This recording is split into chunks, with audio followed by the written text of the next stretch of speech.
Bueno, muy buenas tardes de este lunes 18 de noviembre de 2024. Vamos a dar inicio a una jornada más de nuestro ciclo de investigaciones en curso.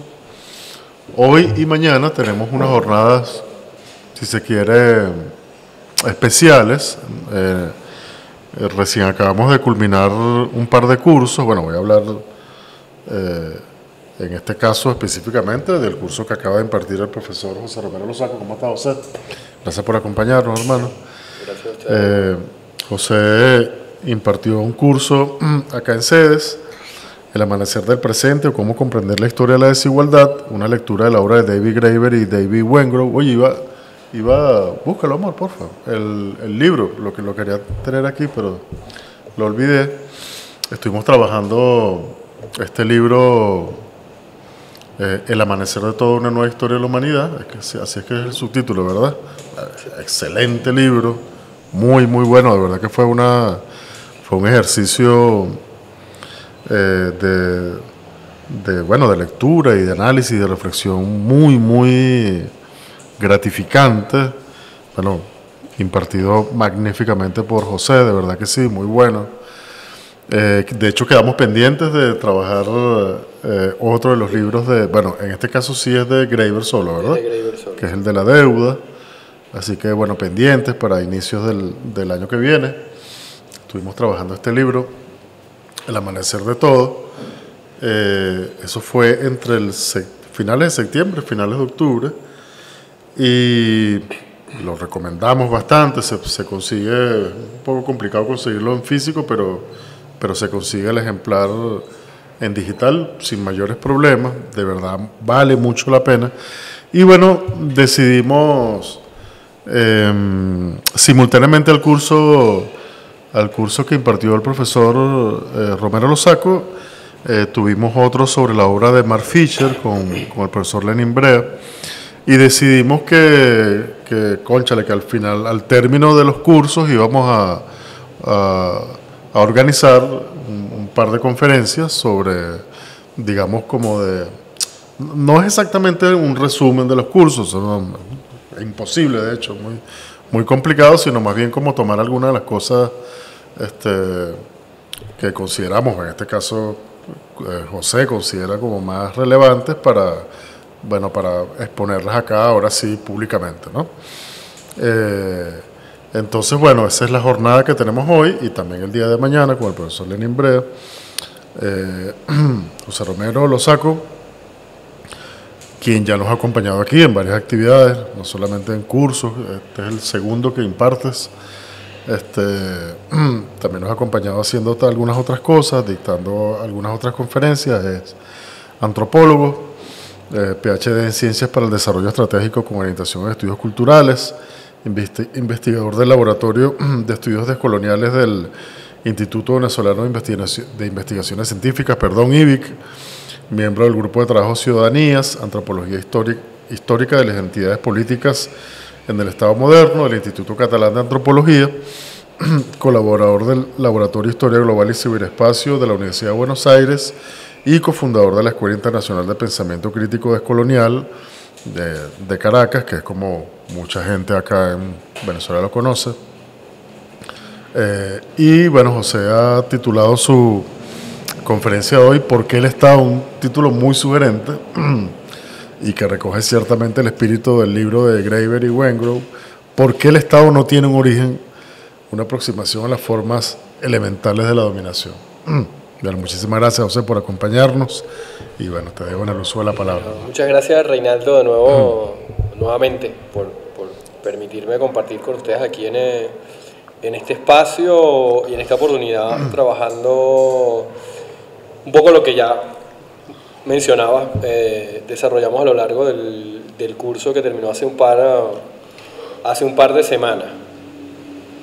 Para los que siguieron el curso, pues dar una charla sobre el libro implica un trabajo de síntesis mucho más complejo de lo que ya fue el reto de trabajar un libro que abarca unos 10.000 años de historia, ¿no? Sí, exactamente. Entonces, en ese sentido, no pretendo hacer un paseo más. Digo 10.000 para ubicarnos Sí. en una fecha icónica de la historiografía tradicional, ¿no? Pero no pretendo al día de hoy entonces hacer una síntesis del libro porque No. se escaparía, y por eso la intención de centrarnos en la cuestión del Estado para conversar el día de hoy, siendo que el libro se vende más bien como una historia de la desigualdad, por lo menos así parece presentarse en las primeras páginas, y es algo que los autores, en el caso de David Graeber, utiliza mucho. Es como un recurso literario que tiene a la hora de escribir, que te dice que va a hablar de una cosa para darle la vuelta y terminar diciéndote por qué de eso no se puede hablar, porque los términos con los cuales se construye esa conversación son problemáticos, y a partir de ahí entonces desarmar todo el árbol que tú creías que tenías bien puesto y bien adornado, ¿no? Sí, de hecho da la impresión de que eso fue lo que trataron de hacer. Bueno, de hecho lo plantean así expresamente. Nosotros tratamos de hacer esto y no. Y nos dimos cuenta que no es por aquí, no es por donde nos tenemos que meter, ¿no? Sí, sobre todo porque plantean que un poco una cuestión ahí tanto del ego académico, ¿no? Decir algo original sobre la historia de la desigualdad con el canon persistente básicamente no te llevaba a ningún lugar. Es decir, si se quiere ser un libro que ya estaba hecho, y si lo queremos reactualizar con un autor que a lo que ellos les dedican varias secciones para diseccionar sus problemas como ejemplo contemporáneo de algo que viene ocurriendo desde hace al menos siglo y medio, con la lectura que ellos hacen de cómo se construye la manera en la que entendemos la historia de la humanidad, y en específico el Estado, que es un poco lo que quiero que conversemos o propongo que conversemos en la sesión de hoy, ¿no? Y me refiero a este autor de moda bestseller que es Harari. Particularmente ahí debo un poco hacer como una infidencia, ¿no? Cuando yo leí a Harari, un poco me encontré con pero no me está diciendo nada nuevo. Y luego al caer a este texto de Graeber, pues uno termina confirmando con que en efecto lo que está es repitiendo lo que ya se ha dicho, con una buena prosa que hace que sea entendible para mucha gente y sea de alcance masivo. Pero incluso yo me atrevería a decir que este libro está mejor escrito. Para un objetivo como ese está mejor escrito. Lo que pasa es que, bueno, este tiene menos publicidad que el otro, ¿no? Entonces quiero comenzar a partir de esta pregunta de por qué el Estado no tiene origen, precisando algunas cuestiones metódicas que el libro nos propone a lo largo de sus páginas, y que lo van reiterando. No lo presentan a modo de un marco teórico prehecho sino que van construyendo una serie que yo creo que son precisiones, yo lo llamaría así, como precisiones metódicas para el estudio de la historia de la diversidad de experiencias de humanidad. Y lo primero que ellos nos plantean es una cosa muy sencilla de ver cuando uno los lee, pero llegar a eso, y cuando uno lo dice suena ridículo, pero tiene una profundidad enorme, y es que a la hora de pensar la experiencia histórica de la humanidad debemos pensar que estamos trabajando con seres humanos, y que todo ser humano hace lo que hace un ser humano. Y dice, bueno, pues no estás diciendo nada, eso es obvio. Pero resulta tan obvio que justamente hay que decirlo, y hay que decirlo por una de las cuestiones que ellos desarrollan a lo largo del libro, que es esta paradoja sapiense, ¿no? Que ellos llaman, ¿no? Esta idea de que el Homo sapiens en su configuración genética y biológica ya estaba configurado hace 45 o 50 mil años, pero todavía no se comportaba como Homo sapiens. Es decir, tenía todas las herramientas para ser humano, todas las herramientas biológicas para ser humano, pero aún no era ser humano, que sería el criterio metodológico, esta paradoja sapiense que utiliza la historia tradicional. Correcto. Que nos han contado de la humanidad, que es la historia de la que parte la explicación sobre cómo se origina el Estado, cómo se origina la desigualdad, cómo se origina la jerarquía, cómo se origina la política. Todo remite a esa historia que vamos un poco a repasar más adelante de manera muy breve. La otra cuestión que también considero importante reivindicar del texto, sobre todo en tiempos en los cuales se reivindica la experiencia como el lugar desde donde se produce conocimiento, porque para ellos es vital comprender que toda idea surge de una experiencia.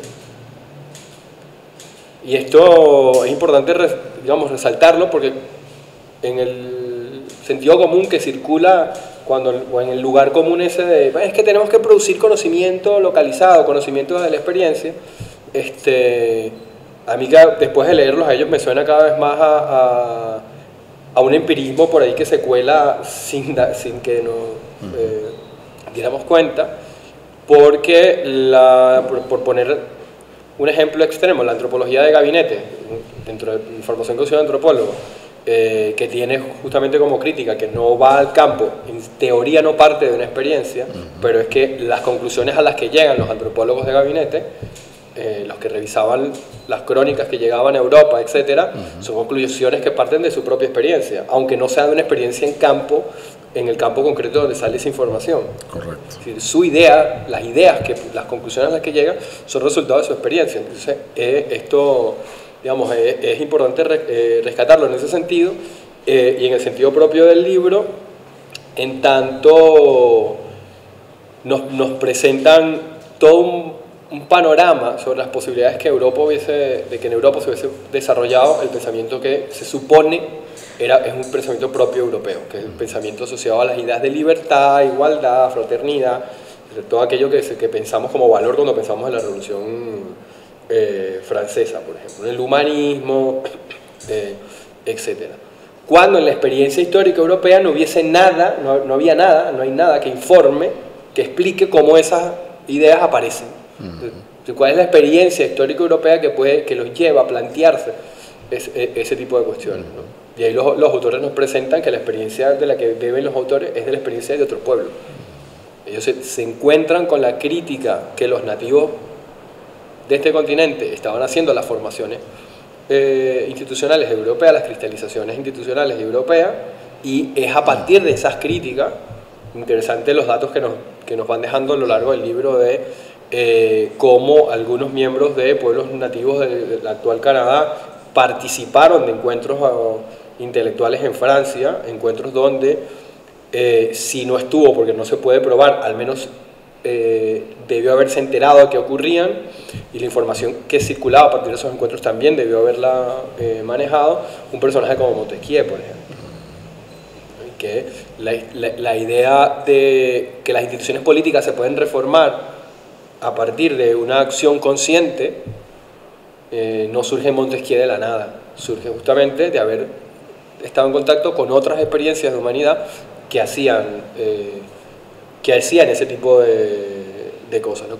La cuestión porque la historia estándar, perdón, o sea, es que en determinado momento no se sabe muy bien cómo Europa vuelve a los clásicos, ¿no? A la época clásica, es decir, Grecia, Roma, la filosofía, ¿no? Pero en Grecia además no vas a encontrar, o sea, no hay razones para concluir lo que concluyen con Grecia, más allá de que el demos griego, que es otra discusión, y que Greber trabaja en otro libro más corto, que es el Estado contra la democracia, donde muestra que para el caso de Norteamérica, pero es extensible para el resto de repúblicas que se construyeron en el siglo XIX, los padres fundadores no estaban construyendo democracia, estaban construyendo república. De hecho, eran contrarios a la democracia. Correcto. La veían como el peor de los sistemas posibles.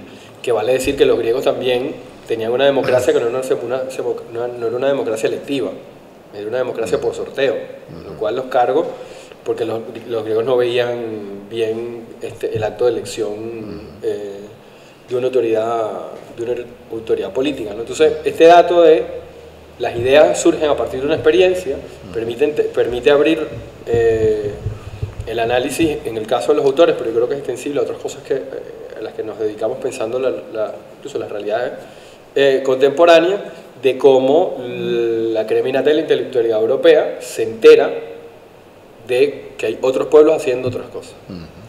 Y que incluso el evolucionismo social, o una forma evolutiva de entender la historia de la humanidad, surge en la tesis de los autores como una respuesta justamente a estas críticas que provenían de los pueblos nativos de este continente, que es una reacción que termina ubicando a estos pueblos en un lugar, no solo en el pasado, sino en un lugar estático, ¿no? Donde por esta misma paradoja sapiense, durante 40, 50 mil años no ocurrió nada interesante.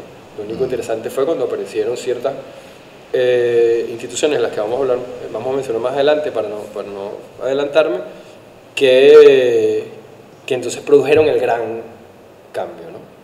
Y ese gran cambio está asociado a la aparición, a la supuesta aparición de algo que llamamos el Estado. Otro principio que me parece interesante rescatar y resaltar es el que nunca debe tenerse por sentado que el estado de un orden anterior es la preparación para el orden siguiente. Entre otras cosas porque la gente que vive ese proceso no lo está viviendo como preparándose para lo que viene después, está viviéndolo como enfrentando los problemas que tiene en la cotidianidad. Que después viene un sociólogo, un historiador o un antropólogo y dice, mira, ahí está el antecedente de X o Y cosa, y entonces sí, aquí había una transición a. Entonces son pueblos que no vivieron su vida, sino que vivieron en un periodo intermedio ahí que no era una cosa ni otra.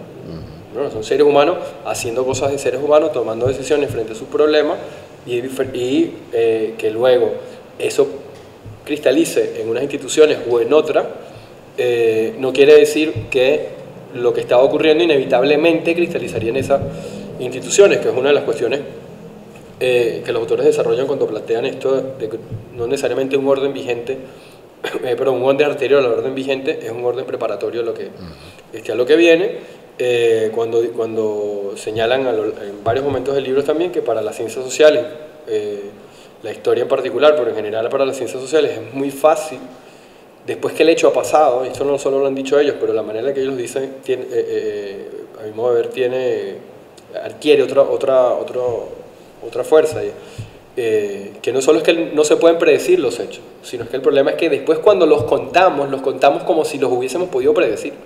Correcto. O sea, el asunto ya no es asumir como científicos sociales que no tenemos capacidad predictiva, o tenemos muy poca capacidad predictiva. Pero otra cosa es dar el paso a que cuando hagamos nuestras reconstrucciones tengamos en cuenta que muchas veces tomamos el orden vigente como algo inevitable que debía haber ocurrido porque estaban X o Y síntomas que ya daban cuenta de que eso iba a pasar. Correcto. Y entonces al final terminamos construyendo una imagen, una representación del presente como el desenlace inevitable de una situación X, sea el surgimiento del Estado o sea el surgimiento del capitalismo. Por poner dos ejemplos. El siguiente criterio, el metódico que los autores plantean, que no es suyo propiamente, que rescatan de la antropología, es el de esquizogénesis, ¿no? Que allí donde hay formas diferenciadas de experienciar la humanidad, hay que tener en consideración que el contenido de ambas tiende a desarrollarse no en forma paralela, sino a modo de interconexión especular. Esa es mi manera un poco rebuscada de explicar lo que ellos dicen, creo que mucho más sencilla.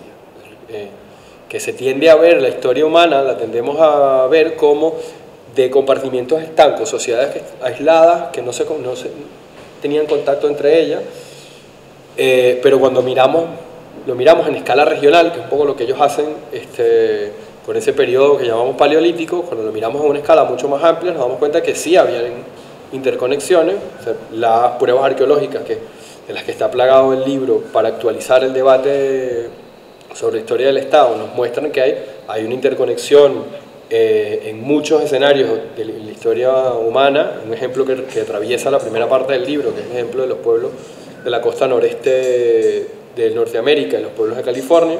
Hay un trasvase allí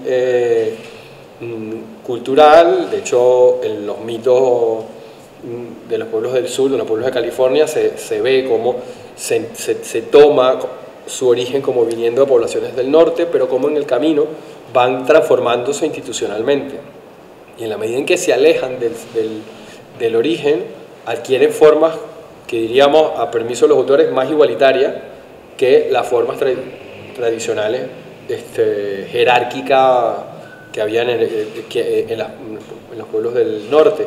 Pero también puede ver lo que ocurre con el yacimiento de Calatayud en Turquía, ¿no? Una de las primeras ciudades, una ciudad sin Estado, y cómo alrededor de esas ciudades donde se construyeron, o parece que se construyeron las primeras burocracias, van a estar cohabitando otros pueblos ajenos a esa cultura, a esa tradición, que van a construir todo un régimen institucional que es especular.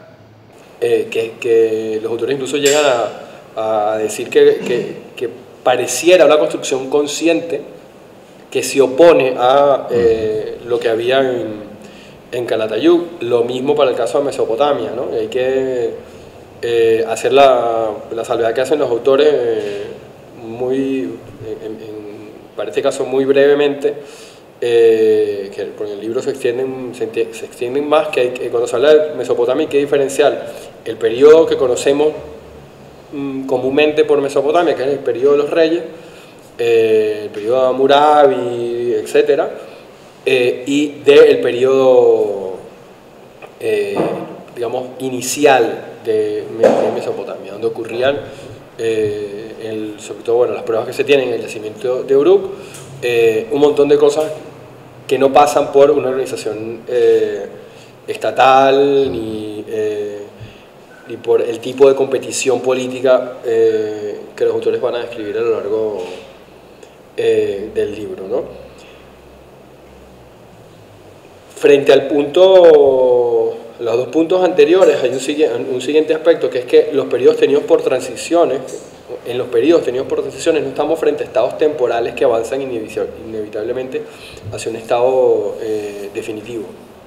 Es decir, si hemos asumido que no hay que hay que tener el criterio de no mirar el presente como el resultado inevitable de órdenes anteriores, pues eso nos invita también a pensar que los estados actuales no son estados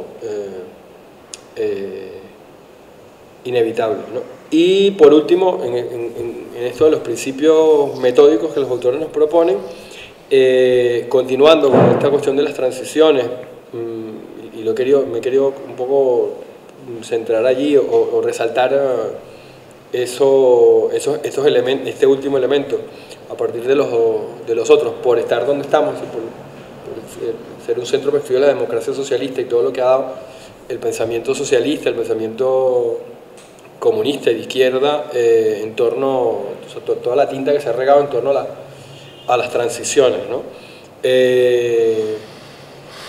Ellos lo dicen de esta manera, ¿no? Que los seres humanos que viven en los tiempos de los reyes intermedios no viven en una transición. Viven, como decía antes, su vida, ni se preparan para ello, están enfrentando situaciones concretas. Ese es otro criterio metodológico para asumir la lectura de las realidades históricas, tanto del pasado como de las realidades históricas presentes. Dejarnos de preguntar si estamos o no en una transición, sino mirar cómo la gente está enfrentándose a las situaciones a las que se enfrenta cotidianamente y con qué creatividad responde a esa situación. La creatividad que implica justamente entender que los seres humanos hacemos cosas de seres humanos, porque una de las cuestiones recurrentes del libro también es tratar de entender cómo fue que nos quedamos estancados aquí, cómo nos quedamos atascados en la situación en la que estamos actualmente, ¿no? Y por el aquí es la situación institucional en la que nos quedamos estancados cuando aparece algo que hemos llamado, que hemos querido llamar Estado. Y lo hacen y se preocupan por esto, justamente por esto que narran casi, sobre todo en el primer tercio del libro, se dedican a ello, ¿no? Estas dinámicas estacionales de formación social que tenían los diferentes experiencias humanas que ellos valoran a partir de relatos de fuentes etnográficas y fuentes arqueológicas. Pues, grupos humanos que durante un periodo del año se asentaban en un territorio o tenían una gestión más centralizada de la vida, y luego en otro periodo del año se desbandaban y controlaban un territorio se esparcían por un territorio mucho más grande que el del asentamiento temporal, ¿no? Y que un poco la historia que nos presentan es cómo estos asentamientos temporales fueron convirtiéndose en asentamientos cada vez más permanentes. Por supuesto, es muy difícil dar cuenta de cuáles fueron las razones que llevaron a que estos asentamientos se convirtieran en lugares más permanentes, pero lo que sí se puede un poco evidenciar a partir de lo que ellos muestran es qué cosas comenzaron a pasar cuando nos comenzamos a quedar en un solo lugar y dejamos de experimentar con otras formas de organización. Un criterio interesante que ellos, a mi juicio, que ellos proponen es que normalmente cuando pensamos el Estado pensamos en la ciudad. Correcto. Y la ciudad se piensa como algo absolutamente nuevo, donde se van a experimentar realidades absolutamente novedosas, que rompen con lo que venía ocurriendo antes en la experiencia humanas anteriores, ¿no? Que las de los cazadores recolectores, etc. Pero ellos haciendo un paneo de lo que eran las áreas, lo que la antropología llamó las áreas culturales, que eran grandes extensiones de territorio donde vivían grupos que eran más o menos culturalmente asimilables, y que durante algunos periodos se concentraban en un lugar y en otros, como decía antes, vivían en lo que llamaríamos bandas o tribus, o el lenguaje de la evolución clásico de la evolución social, ¿no? Y cómo entonces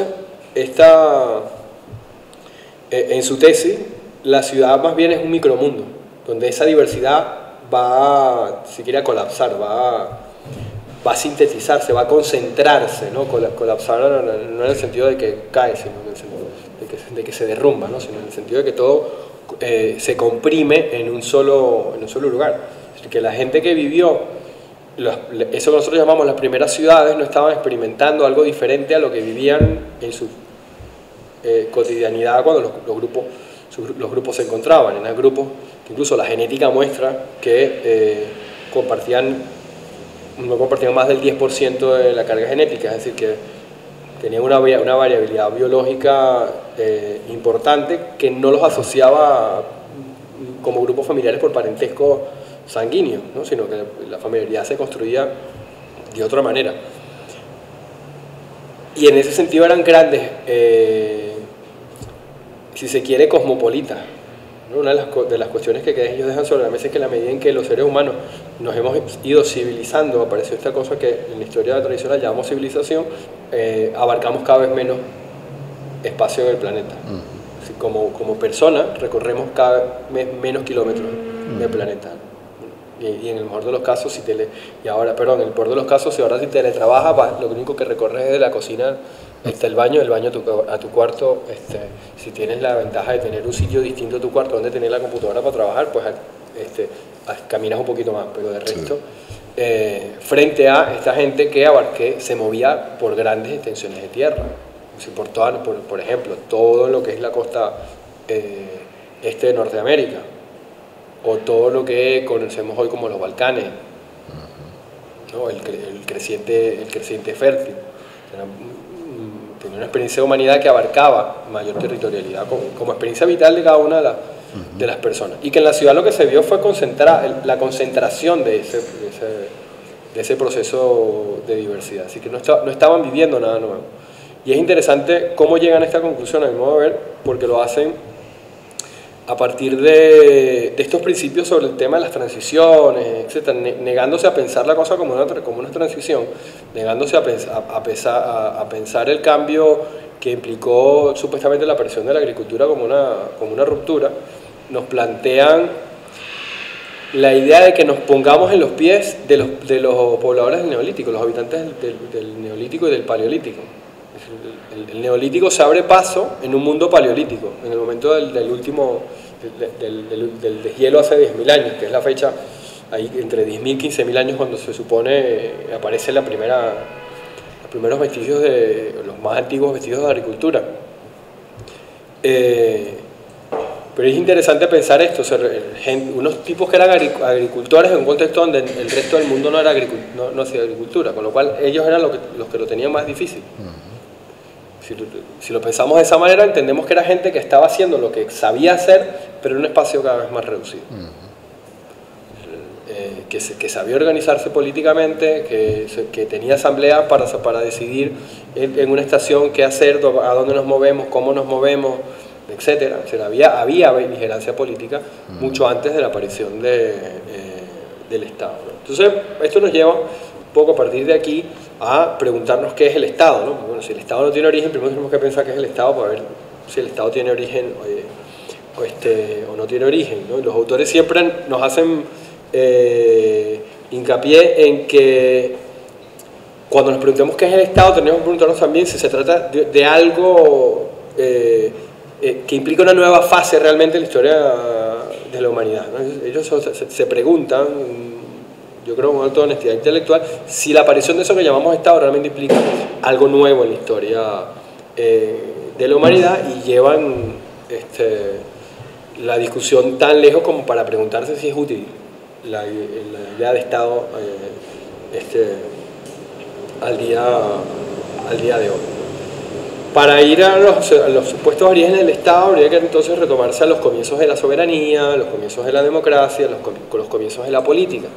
Si la política tuvo un comienzo, por poner ejemplo el caso de la política, si nos planteamos algo como eso, sería volver a caer en la paradoja sapiense.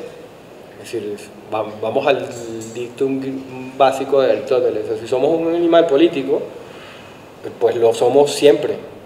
Claro. Es decir, no lo hemos sido a partir de un lapso particular de la historia biológica de la especie. Correcto. Si el ser humano es un animal político y justamente la capacidad política que tiene lo define. No solo es que lo define, sino que lo define por poder inventar, poder crear, poder experimentar con diferentes formas de organización social. Entonces, ¿por qué reducir la política a un momento en particular que se reduce a los últimos 5.000 años o a los últimos 7.000 años? ¿No? La política tiene una historia mucho más larga que la historia que nos cuentan a partir de cierta institucionalidad que se asocia con la política. Y esto es interesante porque todo el lenguaje de la ciencia política contemporánea deviene de esa creencia. Y uno escucha a politólogos, sí, el ser humano es un ser político, pero vamos a asumirlo como es, o sea, con toda la radicalidad de la afirmación. Si el Homo sapiens es un ser político, el Homo sapiens es ser político desde hace 50.000 años, no desde hace 5.000. Correcto. Pero toda la teoría política pretende reducirse, y digo pretende porque además lo hace bastante mal, visto lo visto, las pruebas que los autores nos muestran en términos arqueológicos y etnográficos, digo, lo hace bastante mal porque no se ajusta a la realidad, o por lo menos a la realidad de las pruebas existentes. Pues hagámoslo, o sea, tomemos el término en serio, o sea, tomémonos en serio, porque entonces pareciera que el ser humano es solo político en la medida en que aparece el Estado. Antes no sabemos muy bien qué era, ¿no? Éramos sapiens, pero no era tan homo sapiens, porque no era un animal político, ¿no? Y lo cual, dentro de la paradoja sapiense, también nos abre algunos cuestionamientos llamativos, y es que con la aparición de esa cosa, que todavía no hemos dicho qué es, llamada Estado, se supone que apareció la desigualdad. Con lo cual, y ahí entonces habrían dos versiones, ¿no? La versión rusoniana y la versión hobbesiana de la desigualdad. La versión hobbesiana es que nuestros instintos son individualistas y nos llevan a perseguir nuestros intereses matando, así sea, a todo lo que se nos rodea, y el Estado entonces viene a evitar que eso ocurra, poner nuestros instintos en el redil, o la versión rusoniana que nos dice lo contrario, que es que el ser humano vivía en un estado de plenitud, que los autores utilizan una frase altisonante, y es que ellos no hablan del buen salvaje, sino del estúpido salvaje. El buen salvaje es una construcción de derecha incluso para ellos, mientras que el estúpido salvaje es la construcción que hace Rousseau de, bueno, si tenías un tipo que era básicamente estúpido, que no era capaz de pensar por sí mismo cómo organizarse socialmente, hasta que la sociedad malvada apareció con el Estado, y entonces a partir de ahí surge la desigualdad, etcétera, ¿no? Y en el caso hobbesiano, pues la conclusión es que la desigualdad es inevitable, porque es el precio que hay que pagar por no seguir nuestro instintos, ¿no? por tener una instancia que nos excluya de la animalidad.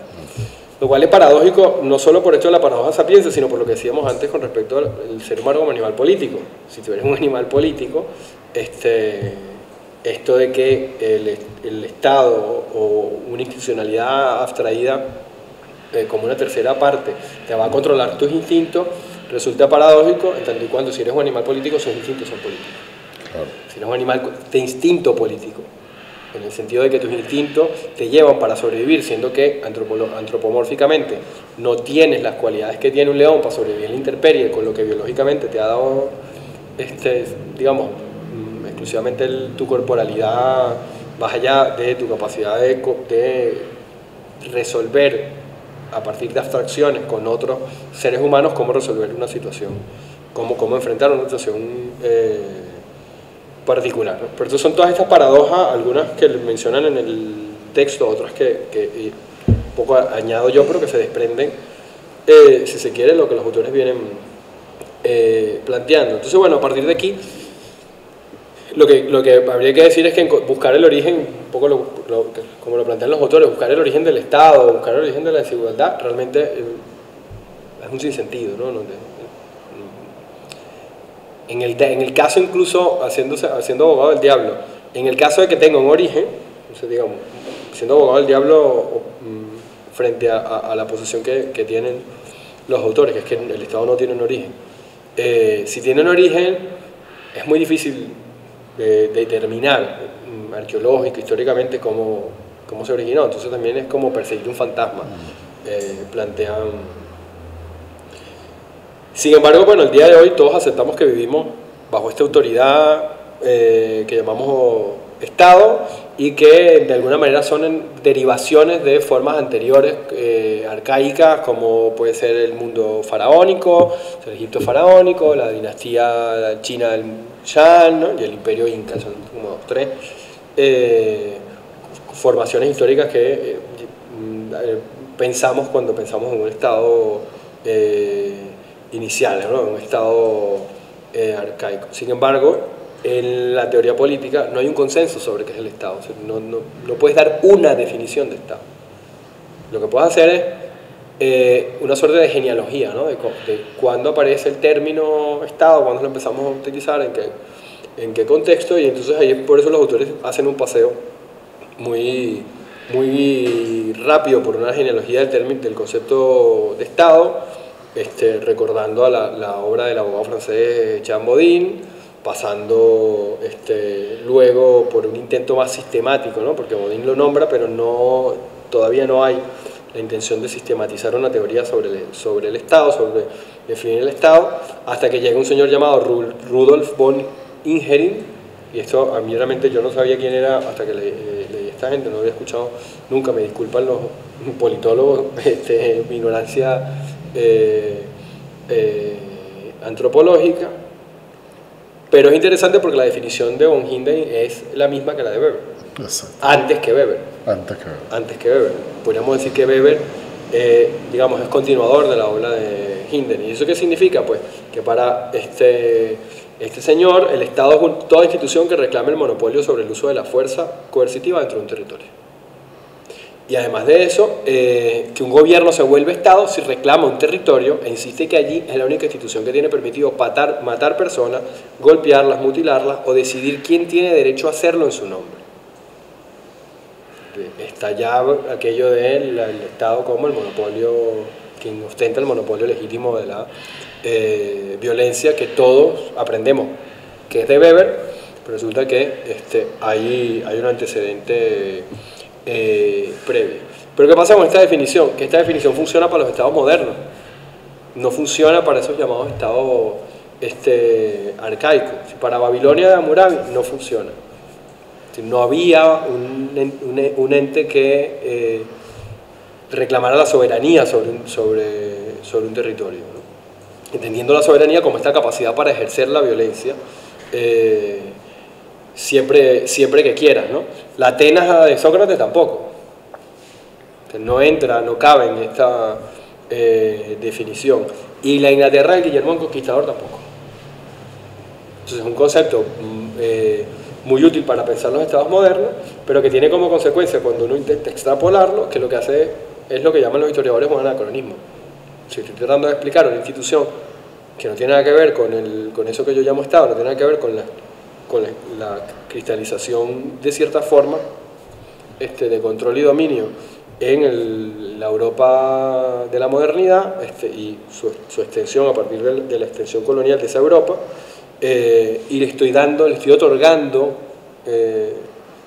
formas que no son propias. Estoy tratando como si fueran lo mismo cuando no son lo mismo, ¿no? Aquí nos recuerdan también la tradición marxista sobre el Estado, que el Estado aparece por primera vez para proteger a la gente de la clase emergente, ¿no? Y Hammurabi, un gran protector, es un ejemplo a destacar, aunque ya he dicho que decir que en la Babilonia lo que había era un Estado es problemático, ¿no?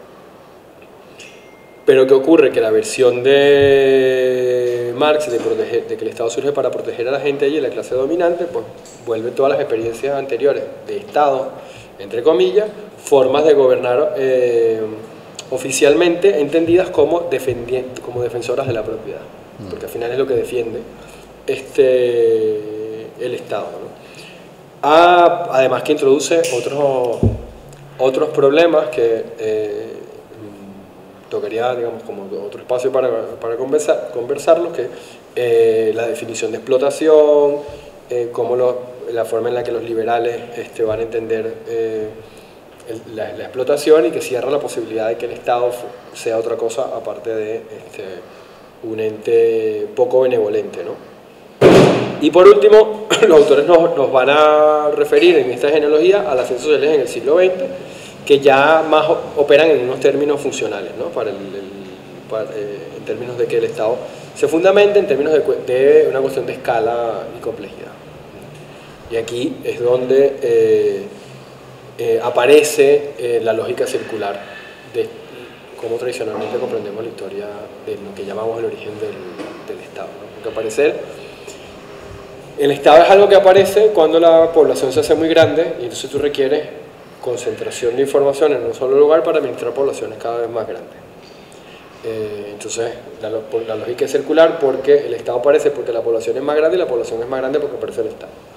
Entonces, al final poco se puede decir de eso. Todas estas son respuestas que se pintan de históricas, pero en realidad son respuestas teórico-ideológicas, en el sentido de que tienen menos que ver con la fuente arqueológica de la que se bebe, y más con los fantasmas de quien intenta proyectar lo que piensa en el presente, que contrastarlo con fuente arqueológica. Que vale que uno piense en Turgot, piense en Adam Smith, piense en Montesquieu, con las referencias que tenían, y que haya en ese contexto pensado como pensaron, es plausible.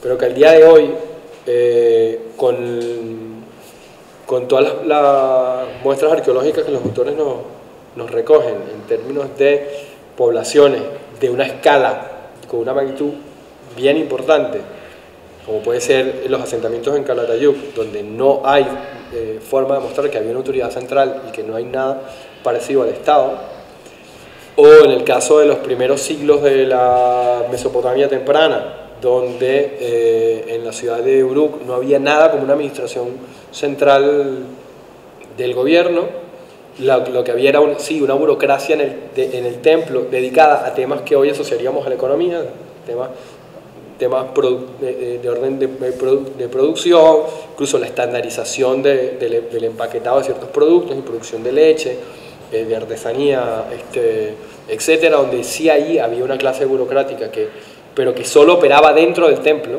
porque fuera del templo, cuando había que hacer un puente, había que arreglar una calle, etcétera, se hacían asambleas que llamaríamos hoy día comunitarias, ¿no? Había una gestión común de la ciudad y era solo la gestión del templo la que se gestionaba de manera centralizada a partir de una burocracia. Pero entonces era una burocracia sin Estado, porque era una burocracia que no se levantaba como soberana, que no se definía a sí mismo como soberana sobre la ciudad de Uruk.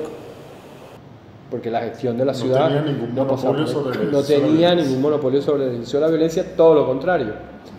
E interesante también es el contraste de cómo esto era en los valles fluviales. Zonas de aluvión, donde además en las zonas de aluvión no hay incentivos para la propiedad privada, y dices, bueno, ¿cómo? Espérate, explícame eso. Porque a mí me dijeron que con la aparición de la agricultura aparece la propiedad privada. Dicen, no hay incentivos para la propiedad privada, porque en las zonas de aluvión, que son zonas de inundación por temporada, con lo cual tú puedes sembrar en un momento, pero en el siguiente ciclo, en el siguiente momento pasada la cosecha, se te inunda la tierra, con lo cual repartirse la tierra de manera privada y no, digamos, de manera más democrática, diríamos, entre comillas, diríamos hoy, no tiene ningún sentido desde un punto de vista incluso de la propia supervivencia, porque en las tierras de aluvión, cuando la agua se retira, hay tierras que se secan más y tierras que quedan más húmedas, tierras que son más fértiles, tierras que por estar más secas requieren más trabajo, son menos fértiles, con lo cual si tú tienes la suerte de que te quedaste con una zona que ese año no se secó mucho, pues vas a poder producir, pero si te quedaste con una zona que se secó en exceso, pues levantar la cosecha te va a costar. Entonces, no sin saber lo que va a pasar el año que viene. Sin saber lo que va a pasar el año que viene, exacto. Entonces no hay incentivos para que tú te quedes con un pedazo de tierra, sino para que te lo reparta, de tal manera que incluso se repartían equitativamente las zonas más fértiles y las menos fértiles, para que todo el mundo tuviera más o menos la misma... Ahora, permíteme subrayar esto, José. Aquí no estamos haciendo, o sea, tú no estás especulando aquí nada, ni estás repitiendo algo que ellos dicen, que especulan ellos en su libro. No, estamos hablando de evidencia arqueológica. Evidencia arqueológica. O sea, esto es lo más cercano a lo que sabemos que ocurrió en efecto. O sea, eso es lo fácil. Con lo cual, se rompe el mito entonces que con la agricultura aparece el camino hacia la desigualdad, hacia la apropiación del excedente, etcétera. Correcto. Incluso, no solo se rompe, sino que las pruebas arqueológicas que ellos están mostrándonos nos hacen caminar en dirección contraria. Correcto. Justamente al no haber incentivos para la apropiación de la tierra en zonas de aluvión, se caminaba hacia un proceso de distribución más equitativo de la tierra, no hacia el proceso de acaparamiento de tierra. Otra cosa importante. No, bueno, pero seguramente eso es algo que plantean algunos teóricos más o menos excéntricos. No, esto es lo que, digamos, eso es lo que se está discutiendo a nivel de los especialistas hay consenso en que esto fue lo que ocurrió. En el Paleolítico. Exacto. Y en eso que le llaman la transición al Neolítico. Es decir, las muestras arqueológicas van allá. Una de las cosas que los autores hacen referencia permanentemente en el libro también es, el problema que tenemos es que esto se está discutiendo en un nicho absolutamente de especialistas. O sea, que quien no se dedica al Pleistoceno no se entera de nada de esto. Claro. Entonces en la Facultad de Ciencia Política siguen repitiendo la misma historia como si nada de esto existiera. Exactamente. Y siguen contándonos la historia de que con la agricultura aparece la propiedad privada, y entonces los autores van reconstruyendo una historia que pinta un relato mucho mucho más complejo y diametralmente distinto al que se suele usar para justificar toda la teoría social existente. Y como ellos mismos lo dicen, mucho más interesante. Y mucho más interesante por las cuestiones que se plantean exactamente. Entonces, que en contraste con las zonas aluvionales estaban los pueblos que vivían hacia las montañas, que se construyeron como pueblos llamados sociedades heroicas, ¿no? Donde había una disputa entre líderes que llamaríamos carismáticos, ¿no? con mucho poder, y que tenían un conflicto con la ciudad del valle, porque de hecho se oponían a la burocratización, o sea, a la administración del templo. Y aquí ellos, los autores, nos vuelven a recordar este principio de esquizogénesis. Se puede inferir que hay una relación especular entre las sociedades de las montañas y las sociedades del valle, que se construyeron a contrapelo una de otra. No podemos pensar en una relación que los autores no plantean en este libro, pero que sí la ponen David Graeber, particularmente en el libro sobre la deuda, y es la relación entre los pueblos del desierto y ciudades como Babilonia, donde justamente los pueblos del desierto y todo lo que ellos llaman el patriarcado del desierto, entonces el surgimiento de los grandes patriarcas, Abraham y todo lo que viene después, estaría surgiendo esquizogénicamente en relación con Babilonia, en oposición a Babilonia. En el caso es que para Abraham tenemos alguna fuente escrita, digamos, sin meternos en temas religiosos sobre si Dios se le apareció o no, pero hay una fuente escrita que narra una historia de relación de un pueblo con otro pueblo y cómo se está construyendo ese pueblo en contraste con lo que ocurría en Babilonia. A lo largo de la historia de la humanidad parece haber ocurrido siempre este tipo de cuestiones, ¿no? Pueblos en contacto con formaciones sociales distintas y que se construyen a contrapelo uno de otro. Así, sabiendo lo que ocurre allá, yo no quiero vivir como viven allá, y por lo tanto me organizo de tal manera que no termine viviendo como viven allá, como viven en Babilonia, como vivían en Mesopotamia, como vivían en el norte, de la costa noreste de los Estados Unidos, si nos referimos a los pueblos de la costa del Valle de California, que es uno de los ejemplos etnográficos que los autores plantean. Entonces aquí ya nos metemos en lo duro de los mitos que empieza a romper el libro, ¿no? Porque como he dicho antes, la agricultura no produjo la propiedad privada entró por otro lado.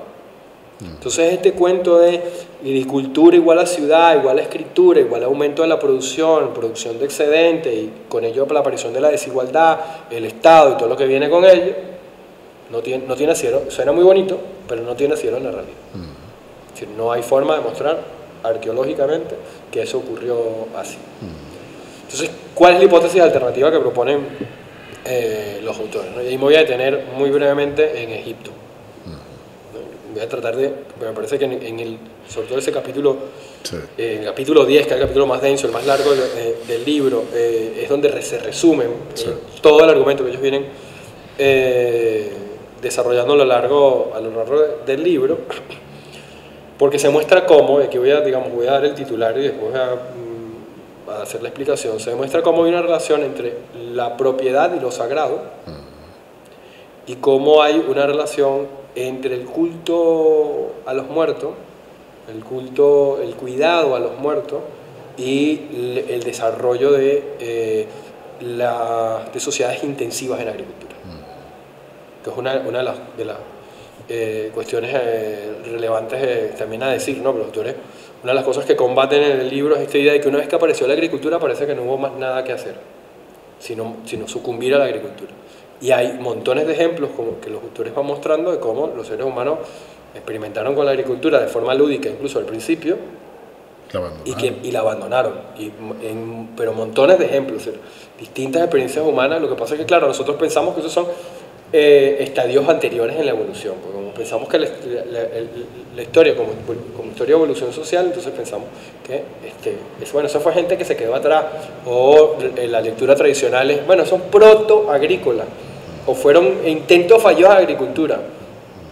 No, fueron gente que se dedicaron a la agricultura, pasaron X o Y situación, una mala cosecha o lo que fuera, y tomaron la decisión de no volverse a embarcar por ahí. Entre otras cosas porque dedicarte a la agricultura de manera intensiva, como los autores plantean, te reduce la oferta alimenticia. O sea, hay una caída de la diversidad de alimentos que tú consumes, que consumían aquellos que tradicionalmente llamamos cazadores-recolectores, cuando te dedicas a la agricultura. Con lo cual está más expuesto, quedas expuesto más a las situaciones adversas que te pueden suceder. Porque es una sociedad cazadora-recolectora que tiene la posibilidad de tener distintas fuentes nutricional, que de cazar a un jabalí hasta recoger unas bayas en el monte, pescar o lo que fuese, tiene mayor plasticidad, mayor capacidad adaptativa que si tú te dedicas exclusivamente a la agricultura, y como ocurrió, te dedicas exclusivamente a la agricultura de cereales. Entonces estos autores no nos están diciendo que lo que pasó con la agricultura no pasó, lo que nos están planteando es que no pasó como nos dijeron que pasó. Que la forma en la que nos han contado no hay manera de demostrarlo. Entonces ellos van un poco tejiendo el argumento a partir de cómo la agricultura comienza en espacios lúdicos, ¿no? Espacios de experimentación muy asociados a lugares femeninos además. Ponen en cuestionamiento a partir de ahí que las Venus estas de Willendorf sean diosas de la fertilidad, y dan suficientes argumentos para pensar que más bien eran culto a las mujeres ancianas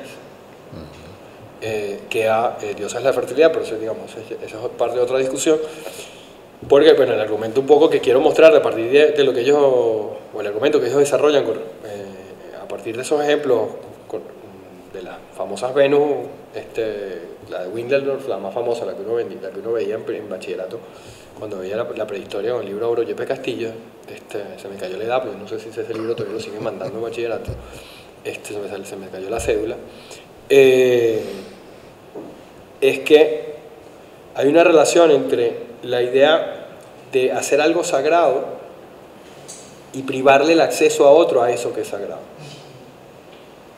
Sea, por ejemplo, el caso de ciertos pueblos de Norteamérica, donde los varones ocultan en el bosque algunos implementos que pueden ser, por ejemplo, una flauta, son algunos ejemplos que ellos ponen, que se utilizan de manera exclusiva por ese varón, y además se utilizan para ciertas fiestas particulares. Y el lugar donde están guardadas solo es conocido por este varón, que en el momento oportuno va, la busca, la saca, pasa toda la noche danzando y tocando flauta, y luego la vuelve a ocultar. Y es delicado, ¿no? El que va y la agarra puede meterse en un lío, si no puedes tocar algo que es sagrado, ¿no? Y pensamos nosotros en la idea de cómo vivimos nosotros lo sagrado hoy día. Pensamos en la iglesia, ¿cierto? Hay zonas de la iglesia a las cuales tú no puedes acceder si no tienes una preparación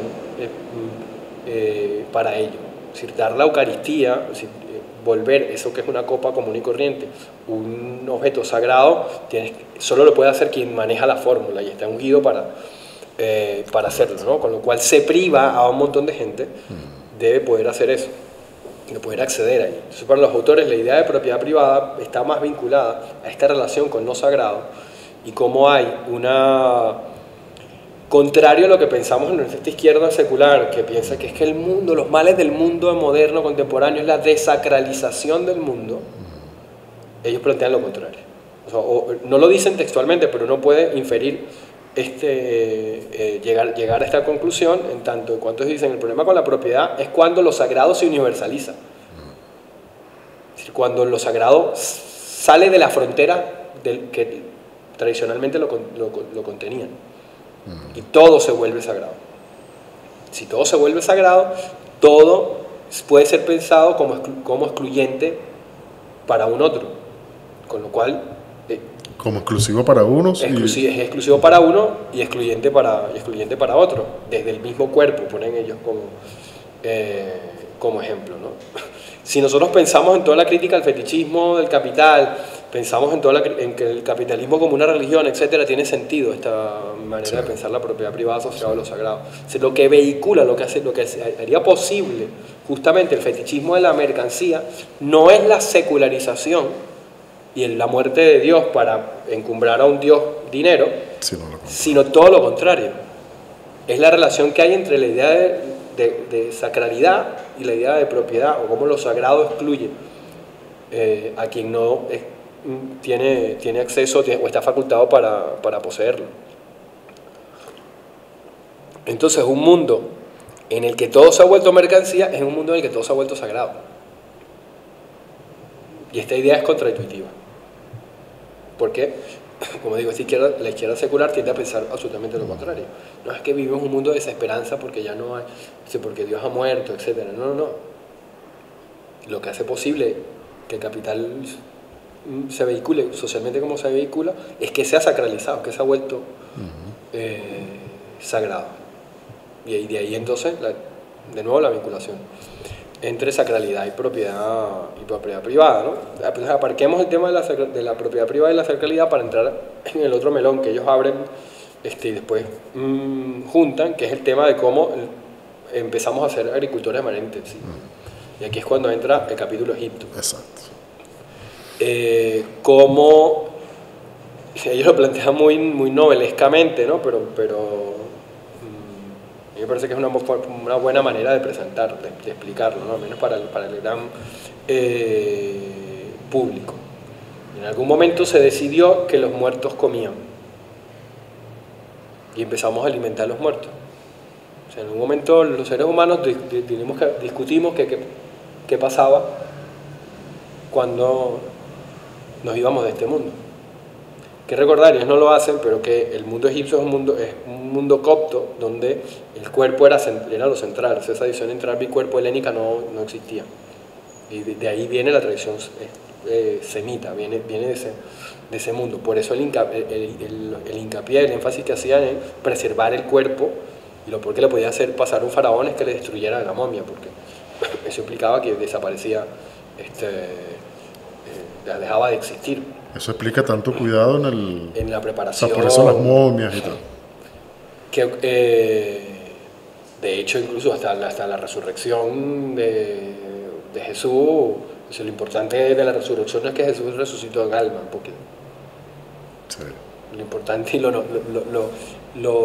grande del misterio es que haya resucitado en cuerpo. Claro. Porque en un pueblo de tradición semítica que vienen del mundo copto, donde lo central es el cuerpo. Después vino toda la helenización posterior, ¿no? Entonces se metió el tema del cuerpo y alma, y a partir de ahí un montón de traducciones del arameo al griego y al latín, y después a nuestras lenguas, con términos que no le son propios a esas tradiciones, ¿no? Y entonces en algún momento alguien se va a preguntar, bueno, ¿qué pasa después que morimos? O sea, y alguien dijo, decidieron que los muertos comen también, que hay que alimentarlos. Y hoy día que se ha popularizado gracias a Disney, mal popularizado, el Día de Muertos mexicano, todavía seguimos alimentando a nuestros muertos. Pero no fue una cosa que ocurrió solo en Egipto, ocurrió en otros lugares del planeta, donde los seres humanos nos preguntamos sobre qué pasaba después de la muerte y pues terminamos concluyendo, quién sabe por qué razón, que después de la muerte nosotros necesitamos seguir siendo alimentados. Y eso es lo que explica que en el Egipto inicial pues empezaran a producirse prácticas de enterramiento donde se enterraban con todos sus esclavos, con todas sus mujeres, con todas sus riquezas, para que se mantuvieran en el otro mundo. Pero eso necesitó organizar a la sociedad de una nueva manera. O sea, el darnos cuenta, concluir que los muertos comen, implicó organizarnos para alimentar a los muertos. Y ahí es donde aparece la agricultura intensiva, porque alguien decidió que los muertos comían trigo en Egipto. Porque puede haber comido cualquier otra cosa, pero comieron trigo. O sea, había que alimentar a los ancestros con trigo. Pero ¿qué pasa? Que si tú antes comías trigo cuando podías cosechar trigo y en una época del año comías trigo y en otra comías higo, por decir algo, pues el muerto no, el muerto solo come trigo, con lo cual tiene que producir trigo todo el año para alimentar al muerto durante todo el año. Así nace el campesinado. Y ellos plantean que así nace el campesinado, el primer campesinado del mundo, es decir, el sujeto especializado en la agricultura permanentemente durante el año, es el que se dedicaba cada quien a sembrar para alimentar a su difunto. Y esto implicó entonces la necesidad de almacenamiento, es decir, todo el excedente. Entonces todo este cuento de la agricultura produjo mágicamente, no, la agricultura no produjo mágicamente excedente, lo que produjo el excedente fue la necesidad de organizar la sociedad humana a partir de la necesidad de los muertos. Y aquí esto lo hilan con la historia de la esclavitud, porque es el cuidado del muerto, ¿no? Y el muerto se enterraba con sus esclavos. Y aquí una cosa interesante, que es donde vinculan la idea de propiedad y lo sagrado con esta otra historia de la agricultura, y es que esa violencia a la que nosotros asociamos la desigualdad, si tendría un origen, tiene más que ver con cómo se van a naturalizar en el hogar, se van a naturalizar en la casa ciertas violencias que se naturalizan vía la esclavitud.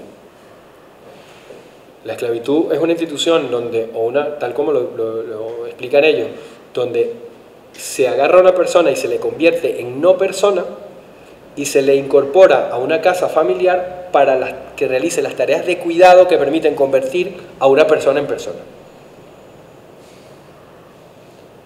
Y entonces tú en tu casa naturalizas la violencia de convertir a una persona en no persona.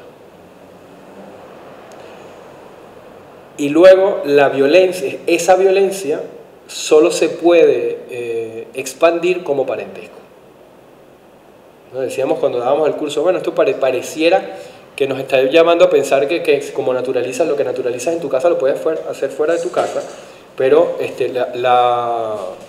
la lectura que ellos hacen es distinta, ¿no? Y es que, por ejemplo, la etimología de la palabra faraón es la gran casa.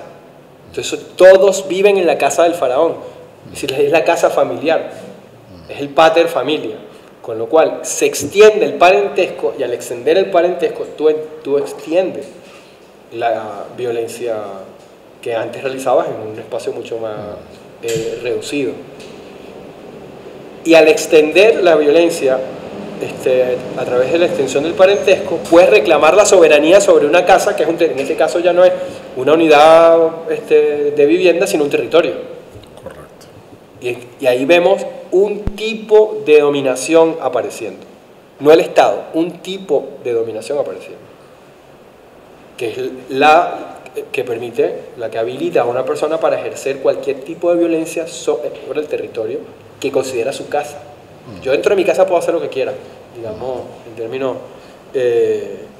en términos coloquiales. Entonces es ese control de la violencia, pero al mismo tiempo surgen mecanismos para poner esa violencia en control, y que suelen ser mecanismos rituales, mecanismos donde tú llegas hasta aquí según ciertas fórmulas particulares, ¿no? Y ponen el ejemplo de los Natchez, también en Norteamérica, que era un pueblo que básicamente tenía un mecanismo ritual que era el de aislar al soberano, y trataban, sus asentamientos lo ponían lo más lejos posible de la casa del soberano, porque mientras más cerca estabas, tú podías pasar todo el año sin que el tipo te viera y te iba bien, pero como el tipo te viera, él podía ejercer esa violencia que estaba habilitado a hacer por ser soberano sobre ti. Y cuando tenían que transitar de un sitio a otro y tenían que pasar por la casa del jefe del grupo, pues evitaban pasar directamente, ¿no? Hacían rutas alternas para tratar de estar siempre lo más alejado posible para hacer una metáfora con el Señor de los Anillos, de ese ojo de Saurón, ¿no? Si te acercas al ojo, corres el riesgo a que el ojo te atrape, ¿no? Antes poníamos el ejemplo del templo de Mesopotamia, ¿no? Y este templo donde se organizaba la producción. Y aquí entonces vemos el origen de otra forma de control, de otra forma de dominio. No es que inició en Mesopotamia, pero que podemos, digamos, entender que hay otras formas de dominación que aparecen sin esa cosa que llamamos Estado, que es el control de la información. Hoy día, la información es tener poder. Y entonces ahí los autores nos plantean que la mayor perversidad es cuando la soberanía, como la facultad para ejercer violencia en un territorio y el control de la información, cristalizan en una institución. Porque entonces tú puedes usar la información para ejercer esa violencia. E incluso para lavarle la cara a esa violencia. Y es interesante, ellos ponen ahí el ejemplo de los Abiyu en el altiplano suramericano. Correcto. Como una institución, que era una institución que garantizaba la repartición, la distribución más o menos igualitaria de la tierra, es transformada por el incanato en una perversidad. Una institución que se utiliza para extraer mayor tributo. Los líderes comunales quedan reducidos a funcionarios. Y los líderes, sí, o sea, es una cosa maravillosa con esa parte del libro. Entonces los líderes de los Ayllu quedan reducidos a funcionarios del incanato, ¿no? Sí. Cualquier parecido con la realidad no es en los términos autores no sería coincidencia. Y la otra forma que vamos a estar encontrando en estas digamos galaxias de experiencia humanas, que en el caso de Mesopotamia como una ciudad aluvional, y el contraste con las ciudades con la formación social, más que ciudades, las formaciones de las montañas, con estos forrajeadores o cazadores colectores que vivían en las montañas, es lo que ellos llaman la política carismática, que es la lucha por el poder que se realiza a partir de líderes con cierta impronta, ¿no? ¿Cómo es que le llaman? Sociedades heroicas, ¿qué le llaman? Sociedades heroicas, las llamadas sociedades heroicas, ¿no? Y que ese tipo de forma de control y de dominación es lo que al día de hoy llamamos democracia. Entonces ellos van a plantear que más que aparecer algo llamado Estado, que trae consigo unas formas nuevas de dominación, lo que va a ocurrir es que si hay un origen del Estado, ellos hacen la pregunta que es un tanto clickbait, si se quiere, como dicen ahora, de bueno, ¿verdad que el Estado tiene un origen? Si buscamos el origen del Estado, como lo hemos buscado hasta ahora, entendiéndolo como una ruptura en la historia de la humanidad, una ruptura sin solución de continuidad con todo lo que venía pasando, no, el Estado no tiene un origen. El Estado no representó la aparición de una forma nueva de dominación, sino que implicó la cristalización institucional de formas de dominación que habían existido antes en la humanidad sin la necesidad de que existiera el Estado. Si las sociedades heroicas eran sociedades donde el poder, la política y la dominación pasaba por valga la redundancia, el carisma de los líderes, por la lucha carismática entre los líderes, que llegaba incluso en algunos casos al enfrentamiento directo y a la muerte, pudiera ser el caso de las sociedades que colindaban en las montañas con Uruk y todo el compendio de asentamientos que formaban Mesopotamia, o en juegos de pelota, como puede ser el caso maya, por ejemplo, donde la autoridad se disputaba en un concurso. Un poco a esto se refieren con la idea de política carismática, ¿no? Que la autoridad se disputa en un concurso. Pero es heroico, y esto también es interesante, creo yo, señalarlo, es heroico porque en una disputa entre héroes, cualquiera de los dos puede perder. Mientras que en un estado, en una formación basada en la soberanía, en la forma de dominación exclusivamente basada en la soberanía, el soberano no puede perder. Y ellos ahí hacen el contraste entre cómo se representan los soberanos egipcios a cómo se representan los soberanos griegos o romanos, por ejemplo. no vamos a encontrar nunca, o por lo menos no se ha encontrado nunca, una representación de un soberano egipcio en una competencia, en una auriga como lo puede ser el mundo romano en los circos o el mundo griego. Hay representaciones en una auriga, pero es él solo cazando enemigos, es decir, el otro es simplemente un animal a cazar. El soberano se representa como un cazador, no se representa como un héroe. O sea, una competencia que no es competencia. Es una competencia que no es competencia porque no se asume al otro como igual. Porque si tú asumes que hay competencia es porque estás asumiendo al otro como igual. Ellos lo dicen de manera muy poética, ¿no? Se representa al faraón corriendo solo en una competencia de la que ya se sabe cuál es el resultado. Correcto. Ya se sabe quién es el ganador. Entonces hay una dualidad ahí entre en el faraón, que tiene que ver con lo que ellos llaman la cara interior y la cara exterior del faraón, ¿no? Al interior es el patriarca supremo, la casa. El faraón es la gran casa, donde cabemos todos, y por ser el patriarca supremo puede ejercer la violencia que ejerce internamente. Pero además es el protector también, porque el patriarca es el custodio de la casa. Entonces tiene esa dualidad. Lo que puede justificar ejercer la violencia para protegerte. Correcto. Que es la perversidad de ese tipo de dominación. Mientras que en el campo externo, es decir, lo que tiene que ver con la relación de el soberano con otros pueblos, se representa como un rey cazador, como un guerrero. Pero que en realidad no es un guerrero en el sentido de la sociedad heroica, porque no va a disputar con un igual, sino que sale a enfrentarse a una persona que es un animal, y por lo tanto su representación es una representación de un acto de caza, no de una batalla entre pares. Cualquier parecido con la realidad política del mundo actualmente, diríamos con los autores, tampoco es casualidad. Es decir, el tipo de política que estamos presenciando al día de hoy en escala global se explica mucho, y este libro se produjo antes que ganara Trump la segunda vez. O sea, este libro salió editado en el año 2022. Igual tampoco había que ser muy inteligente para saber que Trump iba a ganar. Quizás no como ganó, pero que iba a ganar estaba cantado. Entonces lo que plantean para el caso egipcio es que no hay competición política.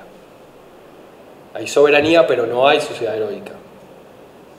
Entonces no hay competitividad política. Lo que da la competitividad política son otros esquemas de dominación que ellos llaman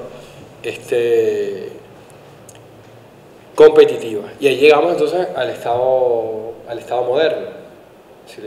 Si el Estado no fue la aparición de formas nuevas de dominación, sino que fue la cristalización institucional o el hacerse amalgama de formas de dominación preexistentes y que no necesitaban del Estado para existir, el Estado aparece justamente cristalizando esa forma de dominación.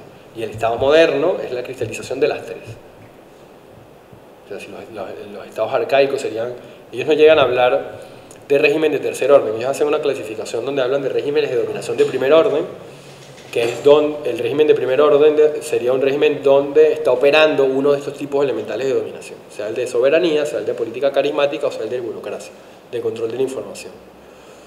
El de segundo orden operan ya dos, ¿no? Y sería el Egipto, por ejemplo, donde había toda una burocracia sacerdotal y había soberanía al mismo tiempo. Estaban operando los dos simultáneamente. No lo llegan a decir, no utilizan la frase ni siquiera de régimen de tercer orden, pero dan pie a pensar de que el Estado moderno es un régimen de tercer orden. Claro. Es un régimen donde conviven de manera cristalizada institucionalmente las tres formas. Y ahí abren un melón interesante a la hora de pensar el Estado moderno y el orden global, porque ellos no hacen una lectura, debo decir que en la primera lectura me chirrió un poco cuando ellos hablan del tema de la soberanía en el mundo contemporáneo. Me chirrió un poco viniendo de donde vengo, de mi propia genealogía, de mi propia biografía personal, porque a mí nunca me gustaron esas banderas que se levantaron en la sociología y en las ciencias políticas con la globalización es el fin de la soberanía. Porque bueno, desde unas lecturas a partir de la teoría del sistema mundial, uno termina concluyendo todo lo contrario. Es decir, que la existencia de un sistema interestatal es lo que hace posible las dinámicas del capital. No me voy a poner a explicar eso ahorita. Pero un poco, esto lo digo para plantear que es una lectura honesta del libro, ¿no? La primera es que lo leí y me chirrió. La segunda, haciendo una segunda lectura, y ya para preparar el curso, le di otra interpretación a la cosa de la soberanía que ellos plantean allí con respecto al Estado moderno en la actualidad, ¿no? Porque ellos dicen que en la actualidad hay unas burocracias sin soberanía. Y esto es interesante porque ellos no plantean que es que se está rompiendo el principio de soberanía, que es lo que se planteó todo el mundo cuando se puso de moda el tema de la globalización. No es que la soberanía esté desapareciendo, es que esa cristalización entre burocracia y soberanía que dan cuenta del Estado moderno está rota. Y está rota en la medida en que hay una burocracia global, sea el Fondo Monetario Internacional, el Banco Mundial o para el caso regional la Comisión Europea, que es una burocracia que ejerce control a partir de controlar información, datos, etcétera, sobre la soberanía. Porque la Comisión Europea no es, en la definición que ellos están usando de soberanía, ¿no? Que es la definición clásica. El monopolio de la violencia. Es decir, el FMI no tiene el monopolio de la violencia dentro de un Estado. Requiere que la autoridad de un Estado, que es el que tiene el monopolio de la violencia, imponga las medidas que esa burocracia sin soberanía plantea imponer en un territorio en particular. Y esto, digamos, abre un terreno interesante para pensar en el mundo contemporáneo. Ya no como la pérdida de la soberanía, la desaparición de la soberanía de los Estados, sino como pudiera, esto es una hipótesis, estarse abriendo la cosa. Y esa cristalización que ocurrió en Europa y se extendió al resto del planeta con la expansión europea, comienza a romperse, lo que no implica que la soberanía desaparezca.